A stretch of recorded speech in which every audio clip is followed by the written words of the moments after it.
ओम नमः शिवाय। नमस्कार दोस्तों, स्वागत है आप सभी का आपके अपने YouTube चैनल खुशहाल ज़िंदगी में। दोस्तों, इन दिनों कार्तिक का महीना चल रहा है। ये महीना बहुत ही पवित्र और पावन महीना होता है। इस पूरे महीने की सबसे खास विशेषता ये है कि इस महीने में भगवान श्री हरि विष्णु जल में निवास करते हैं। इसलिए कार्तिक महीने में स्नान, दान इत्यादि का विशेष महत्व बताया गया है। कार्तिक महीने में किया गया स्नान, दान विशेष फलों की प्राप्ति कराने वाला माना गया है। इस महीने में किए गए किसी भी धार्मिक कर्म का फल व्यक्ति को 100 गुना अधिक प्राप्त होता है तथा इससे अक्षय पुण्य की प्राप्ति होती है जो कभी समाप्त नहीं होती। और जब व्यक्ति के जीवन में पुण्य फलों का उदय होता है तभी उसके द्वारा किए गए पाप कर्म नष्ट होते हैं और व्यक्ति का भाग्य उदय होता है। व्यक्ति को सुख समृद्धि की प्राप्ति होती है।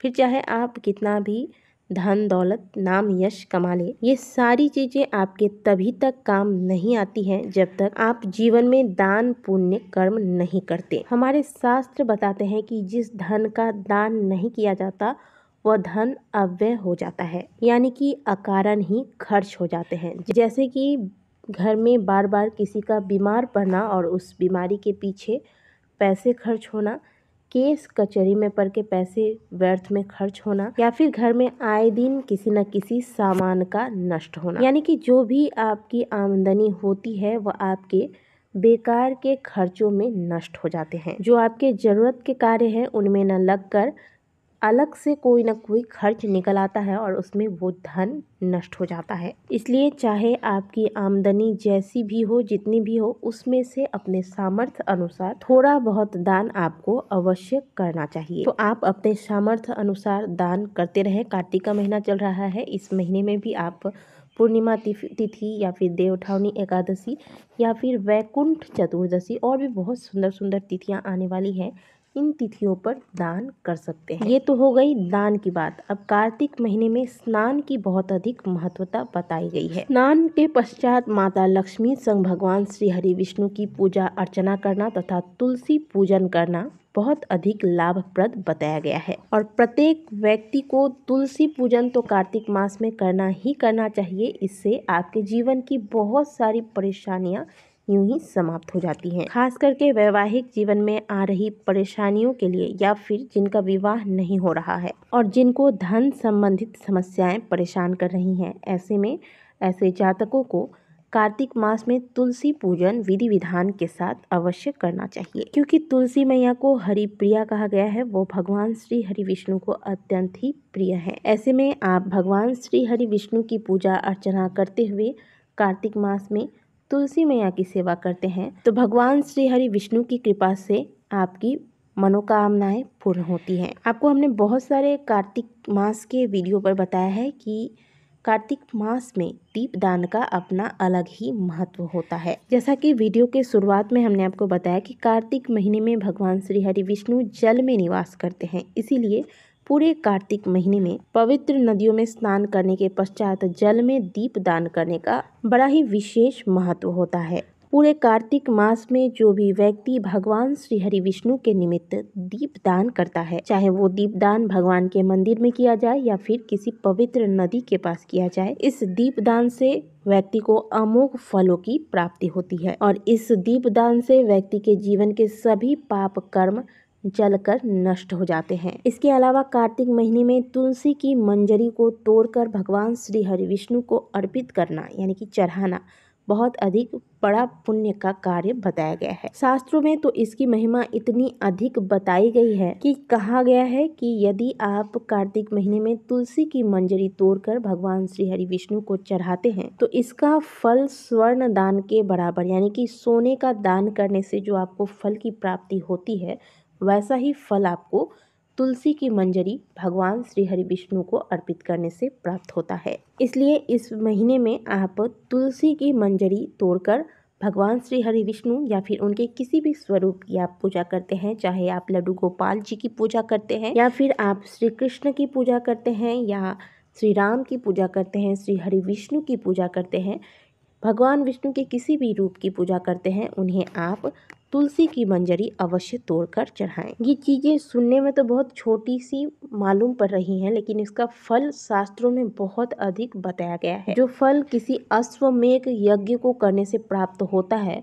वही फल कार्तिक मास में स्नान, दान तथा श्री हरि विष्णु की पूजा पाठ से व्यक्ति को प्राप्त हो जाता है। ये तो थी कार्तिक मास की विशेषता। लेकिन इसी पूरे कार्तिक मास में 2 दिन ऐसे आते हैं जब आप भगवान सूर्य नारायण को अर्घ देते हैं, तो आपको पूरे साल भर में उगते हुए सूर्य को अर्घ देने का फल प्राप्त होता है। क्योंकि भगवान सूर्य को अर्घ देने के फल तो अनगिनत हैं, और वो फल हमें तभी प्राप्त होता है जब हम इसे सही विधि से करते हैं, यानी कि शास्त्रों के अनुसार उगते हुए सूर्य को अर्घ देना सबसे श्रेष्ठ माना गया है।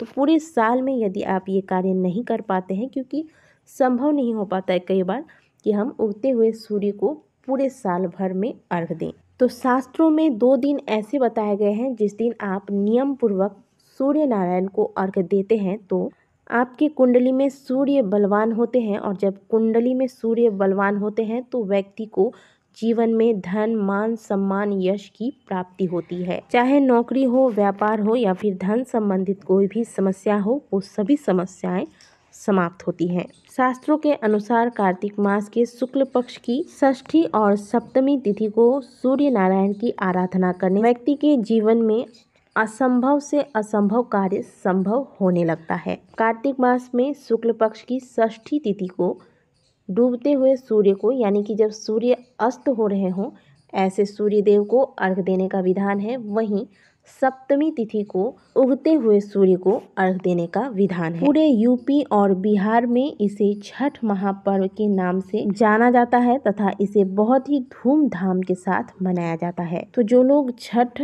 पर्व मनाते हैं वो तो सूर्य नारायण की आराधना करेंगे ही, इसके अलावा जो लोग छठ पर्व नहीं मनाते हैं उन्हें भी आज के दिन सूर्य नारायण की आराधना करनी चाहिए, क्योंकि भगवान सूर्य एक ऐसे देवता हैं जिन्हें हम प्रत्यक्ष देख सकते हैं तथा उनके सामने खड़े होकर अपनी मनोकामनाएं कह सकते हैं। अब करना यह है कि सबसे पहले सप्तमी तिथि को सूर्योदय से पहले उठें और अपने नहाने के जल में थोड़ा सा गंगा जल मिलाकर फिर स्नान करें। अब एक तांबे के लोटे में आप जल भर लें, इसमें थोड़ा सा गंगा जल मिला लें, रोली, अक्षत, लाल पुष्प, थोड़ा सा दुर्वा इसमें डाल दें। अब आप अपने घर के ऐसे स्थान पर जाएं जहां पर आपको उगते हुए सूर्य का दर्शन हो सके, यानी कि आप छत पे चले जाएं या फिर बालकनी से अगर उगते हुए सूर्य के दर्शन हो रहे हैं तो आप वहां से भी ये कार्य कर सकते हैं। सूर्योदय के ठीक कुछ मिनट पहले आप स्नान करके उस स्थान पर पहुंच जाए जहां से आपको उगते हुए सूर्य के प्रत्यक्ष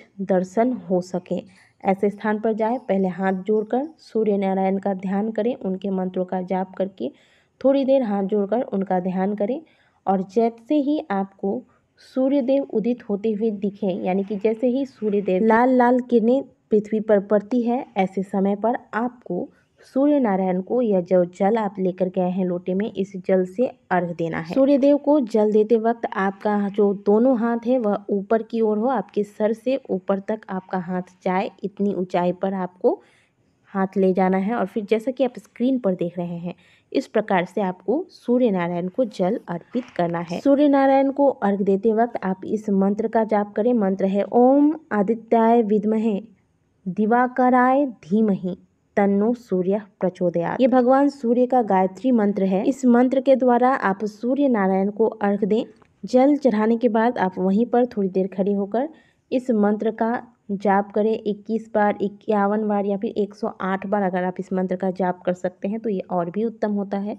चाहे तो आप अगर संभव हो तो आदित्य हृदय स्तोत्र का आज के दिन पाठ करें। जल चढ़ाते वक्त इस बात का ध्यान दें कि जिस लोटे से आप सूर्य नारायण को अर्घ दे रहे हैं उसका स्पर्श आपके अंगूठे से ना हो, और जब आप अर्घ दे रहे हो यह जल जो है आपको बिल्कुल धीरे धीरे एक पतली सी धार बनाकर फिर अर्घ देना है। और यदि आप चाहते हैं कि आपकी कोई मनोकामना है तो वो पूर्ण हो जाए, आज से लगातार 21 दिन तक इसी समय में और इसी विधि से आप जो सामग्रियां बताई गई हैं इन सामग्रियों को जल के लोटे में डालकर इसी विधि से जैसे आपको बताया गया सूर्य नारायण की आराधना करें। और ये जो आपको उपाय बताया गया है यह आप कार्तिक मास के शुक्ल पक्ष की सप्तमी तिथि को अवश्य करें। इस बार 31 अक्टूबर को कार्तिक मास के शुक्ल पक्ष की सप्तमी तिथि रहेगी और सूर्योदय का जो समय होगा वो होगा 6:27 पर। और कुछ कुछ स्थानों पर समय का फेर होगा, तो अपने अपने शहर के हिसाब से आप देख लें कि सूर्योदय कब हो रहा है। सूर्योदय के वक्त आप सूर्य नारायण की इस विधि से आराधना अवश्य कर लीजिएगा। वीडियो अच्छी लगी है तो वीडियो को लाइक जरूर कीजिएगा। कमेंट बॉक्स में हर हर महादेव अवश्य लिखिएगा। मिलते हैं आपसे अगले वीडियो में, तब तक के लिए ओम नमः शिवाय, हर हर महादेव।